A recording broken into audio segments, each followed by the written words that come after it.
don't believe for one second that the reason he decided to build this ballroom was for security. But this was a pretty good argument for building. I might be pro-ballroom now, weirdly, after this. That way, if anything terrible ever happens, at least they can dance. Less than 24 hours after calling on Americans to resolve our differences and praising the warmth he shared with the press on Saturday night, Trump sat for an interview / future $80 billion lawsuit with Norah O'Donnell of 60 Minutes, where he was asked about this manifesto his would-be attacker wrote. He also wrote this: "I'm no longer willing to permit a pedophile, rapist, and traitor to coat my hands with his crimes." What's your reaction to that? Well, I was waiting for you to read that because I knew you would, because you're horrible people. Horrible people. Yeah, he did write that. I'm not a rapist. I didn't rape anybody. Do you think he was referring to you? Excuse me.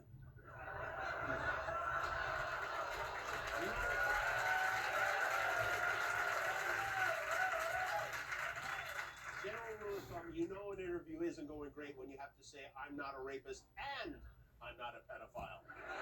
You should be ashamed of yourself reading that, because I'm not any of those things. Mr. President, these are never. Excuse me.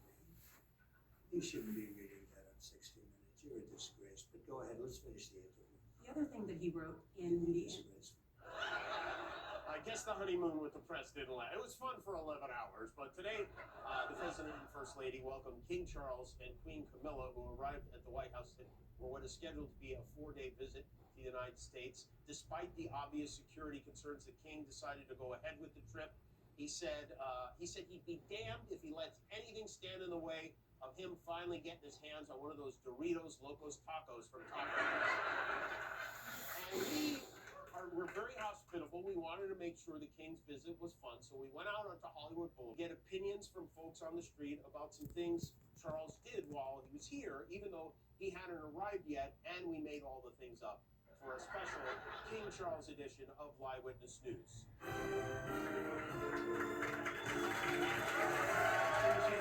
King Charles is in America right now.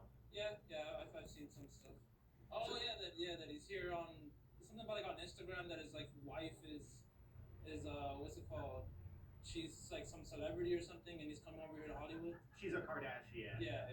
What did you think of the viral clip of King Charles cutting the line at Disneyland over the weekend? I think he needs to get to the back of the line. Everyone needs to wait in line at Disneyland. It doesn't matter who you are. It is not your right to cut the line at Disneyland, King Charles. There's only one king at Disneyland, and that is Mickey Mouse.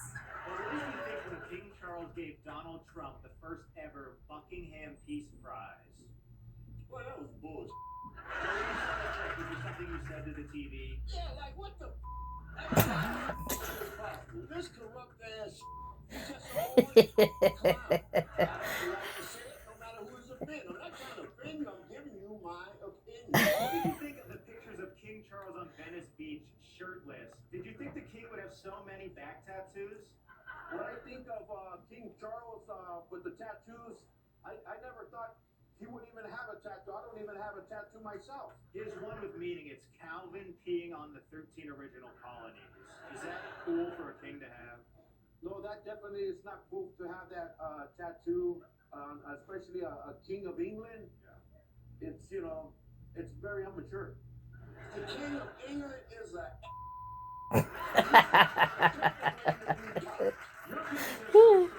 I crown you the king of Hollywood Boulevard. No.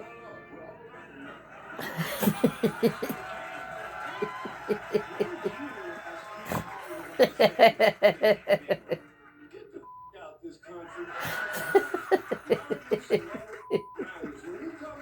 Oh my gosh.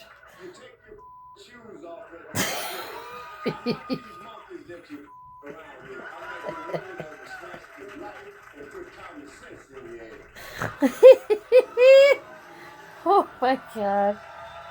Hell yes.